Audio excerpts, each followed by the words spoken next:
Broadsoft is the leading SIP application server in the market, so we provide a range of SIP multimedia applications for predominantly telecom operators in the marketplace.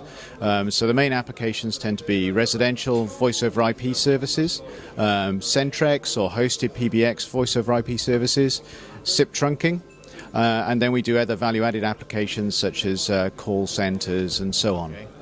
I guess we're probably more part of the solution than we are the challenge. We're deployed in probably 50 plus operators in the EMEA and or global market for IMS. The majority of them tend to be in Europe, Middle East and Africa.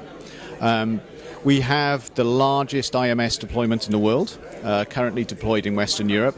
That's currently tracking at about 1.3 million subscribers running on it live today, and that's for residential VoIP.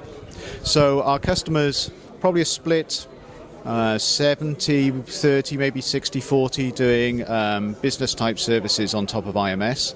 And it takes them between, let's say, 12 to 24 months to get a deployment out there, depending on the complexities that they actually they have in terms of their OSS, back office systems, and so on.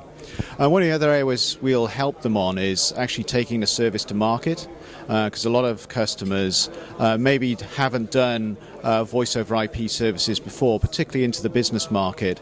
So we have the ability to go out there and help them develop their service packages and help them then create channels to market and actually get the product up and running successfully. Well, what you tend to find in Europe is that quite a lot of operators will go as a straight overlay, use a SIP application server like ourselves, and not implement IMS to begin with. And then over time, as they develop the IMS core network, they'll then take us and then pop us on top of the IMS core network. So from a Broadsoft perspective, we don't really care whether we sit in just a SIP overlay environment or an IMS environment. We can sort of switch some software switches inside the product to basically do one or the other. To give you an idea in terms of numbers of customers, I said there was about 50 customers who do IMS. There's probably about 400 who are currently running just a standard SIP application. So IMS, I guess, is still relatively early days if you look at the basic numbers, but if you look at the concentration of IMS, it tends to be in the larger operators who see it as their blueprint for their network strategy going forward. I think to say there's no applications is clearly untrue, because we wouldn't have 50 deployments out there today. And I can look at various different customer examples where they're not just doing telephony VoIP type applications, say for either the business or the residential market. They'll be using that and providing, say, converged services. So they'll have, say, telephony or multimedia applications for a business, which will be either based in the fixed handsets or mobile handsets, and be able to move between the two pretty seamlessly using IMS type technology. Then we have other customers who are combining some of the multimedia communication into the residential environment. So you'd have your IPTV service combined with a multimedia telephony or video conferencing, all linked together through a set-top box and a TV and so on. So it's very integrated for the customer. We have another customer in Portugal who has provided a whole range of communication services on fixed and mobile handsets. And again, that's all built on top of IMS. And so what you have to do is look a little bit closer towards there are certain operators who are really breaking new ground in terms of what they're doing on IMS. Ironically, what you find is that some of the first people to take up IMS were fixed operators only, because they saw the new service possibilities that came as a result.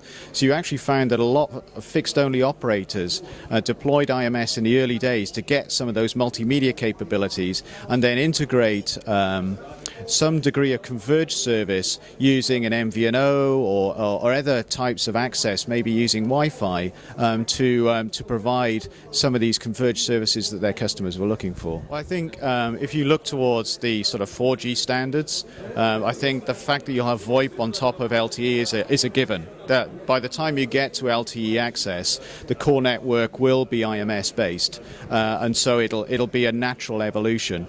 We already have customers today who are doing VoIP on HSPA. So they're providing fixed alternative services where they'll provide a broadband connection and a voice connection, but it's actually running over a wireless data loop. Similar in some respects to WiMAX, providing a fixed alternative service, but they're actually using HSPA. So quite a few of our customers are actually looking at that or have already deployed it. I think what we're seeing with 2G operators is that they want to take advantage of a lot of the features that are in the Broadsoft application server, but they also want to use the existing access that they have out there.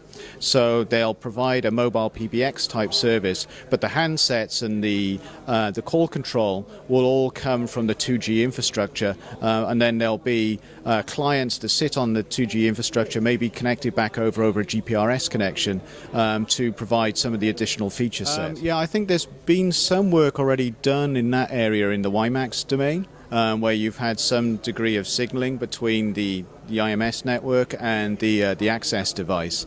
I think it's relatively early days around that particular application. Sounds a little bit niche to me, to be perfectly honest. I mean, we work with a lot of operators today who use third-party broadband to get to their customer base, and more often than not, there will be a wholesale QoS service which will be available from the incumbent wholesale operator, which they can use to boost up the QoS for their particular service.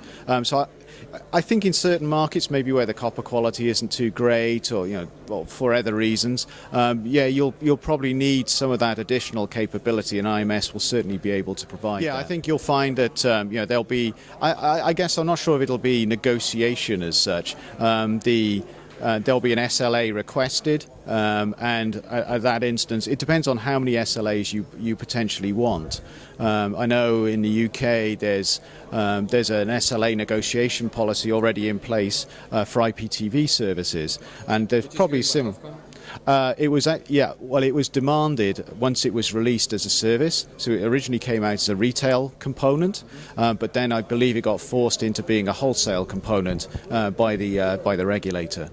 And we've seen similar things happen in other markets as well. So the regulator plays a key role to make sure these things can take place. Exactly.